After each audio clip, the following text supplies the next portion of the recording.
জাতীয় নাগরিক পার্টির তেজগাঁও থানা এবং তেজগাঁও শিবগঞ্জ থানা সহ এই তেজগাঁও জোনের থানার আয়োজনে আজকের যে মানববন্ধন আপনারা দেখছেন যে বেশ কিছুদিন যাবতই হামের উপসর্গ নিয়ে আমাদের শিশুরা মারা যাচ্ছে এবং সেই উপসর্গ নিয়ে হামের মৃত্যুর সংখ্যাটা প্রায় 400 ছাড়িয়েছে। অর্থাৎ গত 15 দিন ধরেই এই হামের উপসর্গ নিয়ে আমাদের শিশুরা মারা যাচ্ছে। শুধুমাত্র হামের নয়, ওভারঅল ঢাকা মহানগর এবং একই সাথে বাংলাদেশে মানুষের যে জীবন জীবিকার সেই নিরাপত্তা কিন্তু রাষ্ট্র এখনো নিশ্চিত করতে পারেনি। অন্তর্বর্তীকালীন সরকারের সময় বর্তমান সরকার দল বিএনপি থেকে একটা অনুযোগী বারবার শুনতাম যে অন্তর্বর্তী সরকার যেহেতু নির্বাচিত না, অতএব দ্রুত নির্বাচন দিলে বাংলাদেশের মানুষের জীবন জীবিকা এবং অন্যান্য বিষয়গুলো নিশ্চিত হবে। আমরা দেখলাম নির্বাচনের পরে একক সংখ্যাগরিষ্ঠতা নিয়ে বিএনপি সরকার গঠন করেছে, কিন্তু মানুষের সেই জীবন জীবিকা নিরাপত্তা এখনো নিশ্চিত করা যায়নি।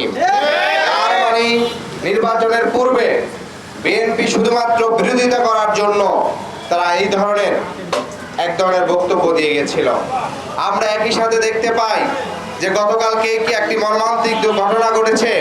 ঢাকা মেডিকেল কলেজ, যেই মেডিকেল আমাদেরকে সর্বোচ্চ চিকিৎসা দিয়ে থাকে, যেখানে দেশের গরিব দুঃখী নিম্নবিত্ত মধ্যবিত্তরা চিকিৎসা নিয়ে থাকে, সেই পুরো মেডিকেল যে দীর্ঘদিন ধরে দালাল চক্র দ্বারা বেষ্টিত, তার একটি ন্যাক্কারজনক ঘটনা ঘটে গিয়েছে।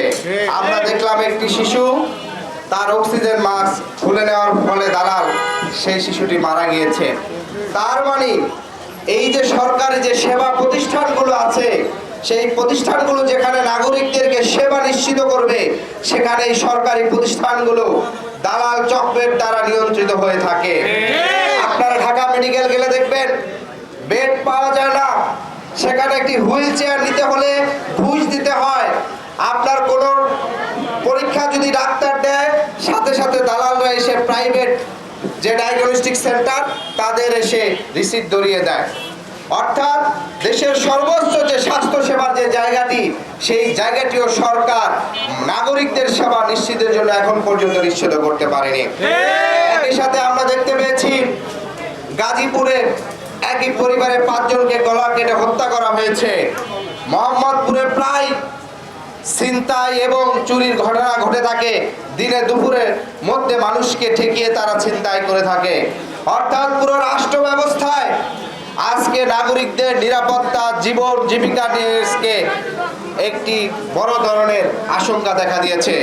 আমরা স্বরাষ্ট্রমন্ত্রীকে দেখি, তিনি সরকারের সব কিছু নিয়ে কথা বলেন, অথচ তার যে দায়িত্ব স্বরাষ্ট্র মন্ত্রণালয়, সেই জায়গাটা আমরা সুন্দরভাবে দায়িত্ব পালন করতে নিশ্চিত দেখি না।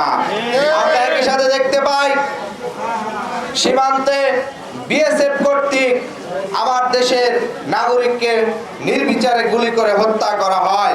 গত 50 বছর ধরে সীমান্তে নির্বিচারে এই ধরনের হত্যাকাণ্ড ভারত কর্তৃক হয়েছে, যেটি গত 2 দিন আগেও ব্রাহ্মণবাড়িয়া সীমান্তে 2 জনকে হত্যা করা হয়েছে।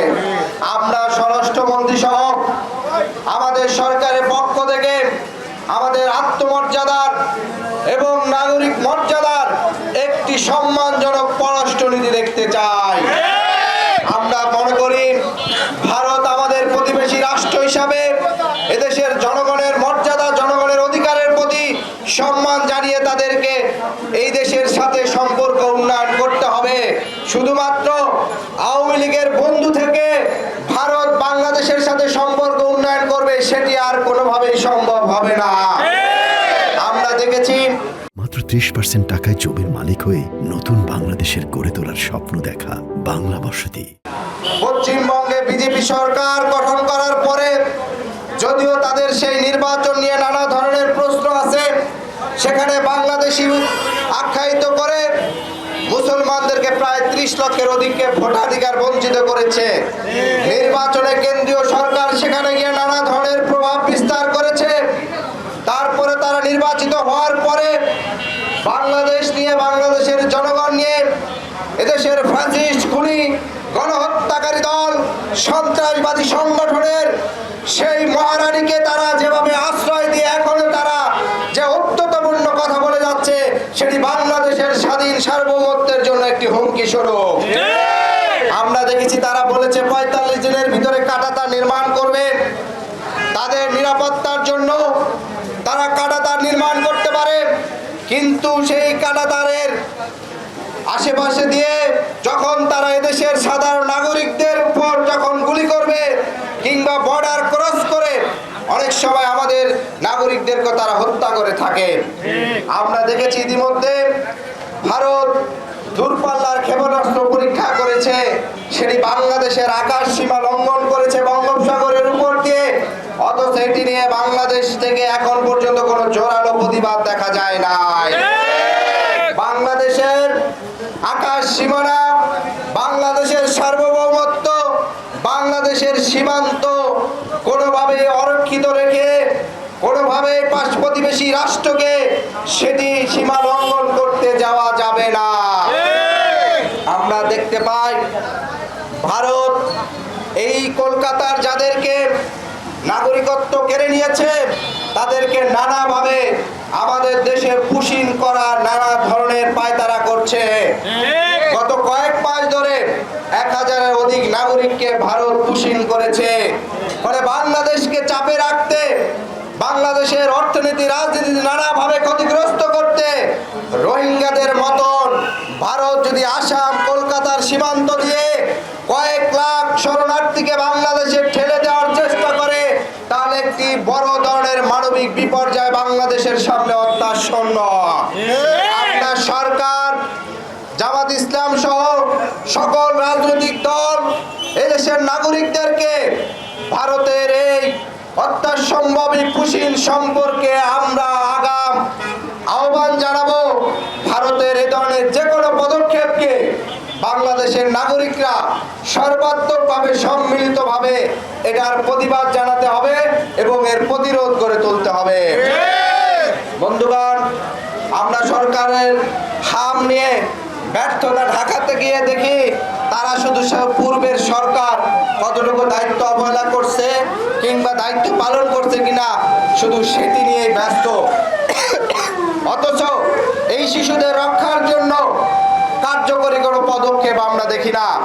আমরা বলবো পূর্বের সরকারের স্বাস্থ্য মন্ত্রণালয়ের কর্মকর্তা উপদেষ্টা থেকে শুরু করে বর্তমান সরকারের স্বাস্থ্য মন্ত্রণালয়ের কর্মকর্তা এবং স্বাস্থ্যমন্ত্রীদের সকলের বিষয় একটি সঠিক তদন্ত হওয়া উচিত যে কোন গাফিলতির কারণে আমাদের এখানে টিকার সংকট হয়েছে এবং আমাদের এই শিশুরা মারা যাচ্ছে। আমরা অতি দ্রুত হামের এই সঠিক টিকা এবং স্বাস্থ্য সেবা নিশ্চিত করতে চাই। একই সাথে ঢাকা মহানগরের প্রত্যেকটা জোনে সরকারি হাসপাতালের উদ্যোগ গ্রহণ করতে হবে দীর্ঘমেয়াদী পরিকল্পনা নিয়ে। কারণ আমরা দেখি এই ঢাকা 2 কোটির অধিক মানুষ বসবাস করে, কিন্তু শুধুমাত্র এক Dhaka medical, Suhrawardy medical, Salimullah medical কিংবা 2-3টি যে মেডিকেল আছে সেটি দ্বারা পর্যাপ্ত স্বাস্থ্য সেবা নিশ্চিত করা যায় না। দীর্ঘমেয়াদী ঢাকার মানুষের জনসংখ্যার অনুপাতে স্বাস্থ্য সেবা নিশ্চিত করতে হলে স্বাস্থ্য সেবাকে ঘিরে যে দুর্নীতি চক্র, যে সিন্ডিকেট চক্র, যে প্রভাবশালী বলয় আছে সেই বলয় ভেঙে দিতে হবে। নাগরিকদের স্বাস্থ্য সেবা নিশ্চিত করতে হবে। আগামী দিনের বাংলাদেশে প্রত্যেকটি নাগরিকের নাগরিক সেবা, নাগরিক অধিকার প্রতিষ্ঠিত করতে হবে।